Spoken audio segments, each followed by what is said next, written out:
Do you like bossa nova and jazz music? Do you like Japan? Do you feel an intense longing to go back to the 1990s? If you answered yes to one or more of these questions, you may find yourself enjoying Shibuya-Kei music just as much as I have. In this video, I will talk about the origins of Shibuya-Kei music, the key influences that contributed to the sound, and some of the groups associated with the genre.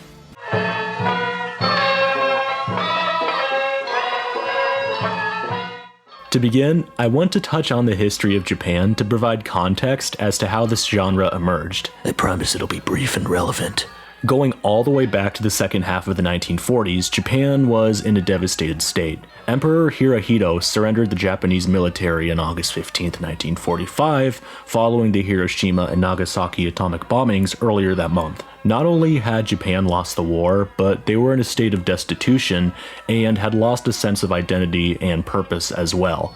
Over the next few decades, the nation rebounded with unprecedented vigor, rebuilding neighborhoods and becoming a key economic player by the 1970s. By this time, a new era for Japan was flourishing, and citizens were curious to explore what it meant to be Japanese in modern times. They began to look at Western culture and took inspiration from the music from across the globe.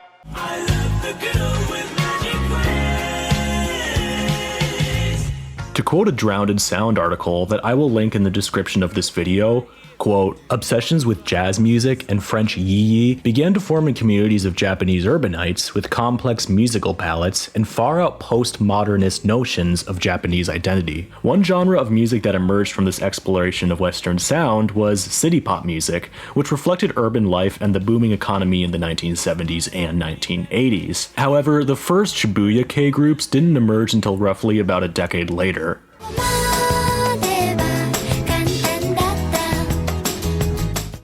So what exactly does Shibuya-Kei music sound like? I could simply say Japanese indie pop and end the video right here, and that would technically be correct. I would much rather dive deeper than that though, as Shibuya-Kei is rather a loose term. It doesn't just encompass music, but it refers to a general aesthetic as well.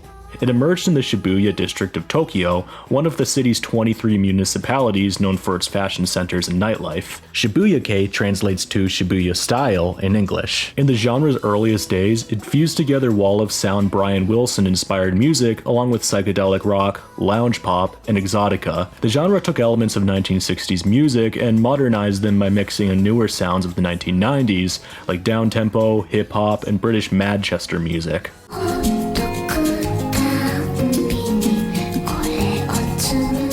Needless to say, Shibuya-Kei music has such a diverse palette of influences, making it difficult to pinpoint its quintessential sound. The Tokyo Weekender had the following to say about Shibuya-Kei music, quote, "It was more of a mindset shared by a select group of artists within a brief time period, fashioned in the record shops by Shibuya and spearheaded by underground, independent icons of the previous few decades of Japanese music. It's just one of those things that are difficult to describe, but you just feel like you know it when you experience it, like falling in love or biting into the perfect burrito." I think the genius of the genre is its ability to create catchy melodies that sound familiar, but at the same time completely fresh, reflecting Western trends but through a new lens.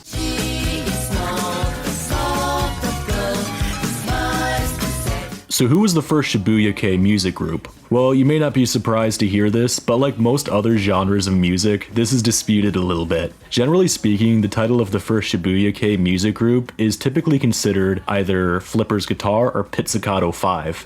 I'll talk about Flipper's Guitar first. Consisting of 5 members, Flipper's Guitar would release 3 albums between 1989 to 1991 and would disband after that brief 2-year period. Their first album debuted in August of 1989 and was entitled 3 Cheers for Our Side. The record has an acoustic, jangle pop sound with hints of twee pop and bossa nova music as well. You can definitely hear the influences of British groups from the 80s like Haircut 100 and The Style Council.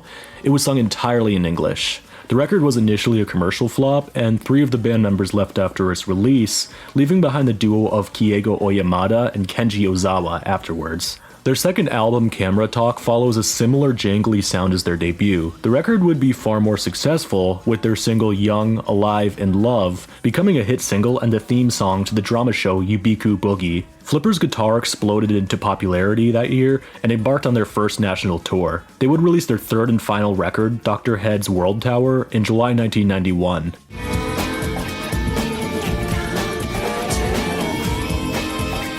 The album sounded quite different than their previous two albums, as they started experimenting with sampling and plunderphonics. The Glow described the album elegantly, stating, and I quote, "A textural and expansive work, Dr. Head's World Tower paved the way for the breaking down of barriers between pop music from different styles, eras, and continents. British Manchester music, shoegaze, and alternative dance can all be heard in this eclectic record. In many ways, Dr. Head's World Tower left a blueprint for future Shibuya-Kei artists, unapologetically fusing all sorts of genres together. Despite the group's newfound success, Ozawa and Oyamada would disband Flipper's Guitar after tensions broke out between the duo. Both musicians would pursue solo careers after Flipper's Guitar broke up.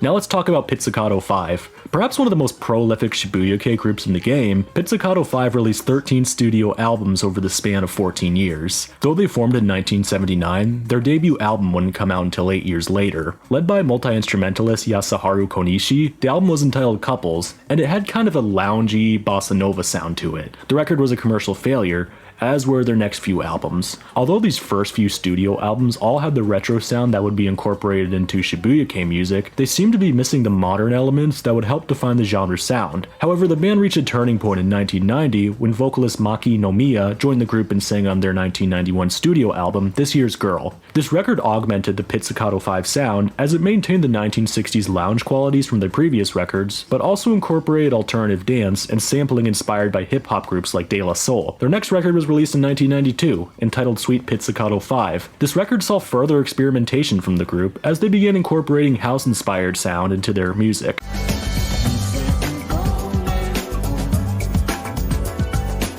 Similar to Flipper's Guitar, the group broke up after achieving their own sound as they began recording theme songs for television dramas and touring across the United States and Europe. Pizzicato 5 would see continued success throughout the 1990s and early 2000s as they continued releasing records that incorporated elements of soul, art pop, funk, downtempo, and jazz music.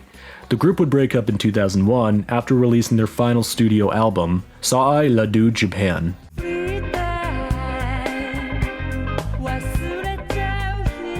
Both Flipper's Guitar and Pizzicato 5 were instrumental in establishing the Shibuya-Kei sound, and the genre began to reach its commercial peak in the mid to late 1990s. New and exciting groups entered the Shibuya-Kei scene, each with their own unique take on the genre. For example, Fishmans would fuse Shibuya-Kei music along with dub and reggae, while Buffalo Daughter would incorporate psychedelic rock and krautrock into their Shibuya-Kei music. Despite all the different sounds associated with the genre, all of these groups seem to have a few qualities in common. For one, their music could be described as cool, laid back, and playful.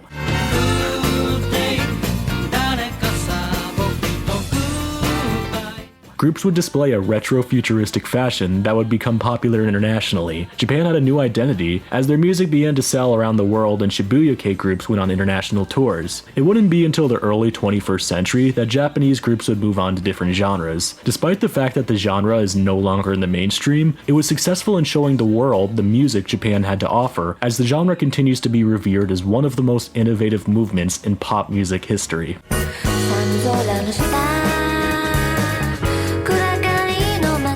Before we wrap up, I would like to mention that this genre is a personal favorite of mine, and I would love to explore it further if people are interested. In particular, I'd love to talk more about groups like Lamp and KIRINJI, who have brought the genre into the 21st century. It goes without saying that we can't mention all the great Shibuya-Kei groups in this video. Still, feel free to leave an angry comment about the bands we left out to boost this video's engagement. Let us know if you'd like to see more Shibuya-Kei videos. As always, I want to give a shout out to our patrons, Clueless, Hating XWX, Jim Venaria, Nicholas Cabello, Henry Hoyt, Andrea Leone, and Craig S. Tile. Thank you guys so much for your support. Stay dreamy, everyone.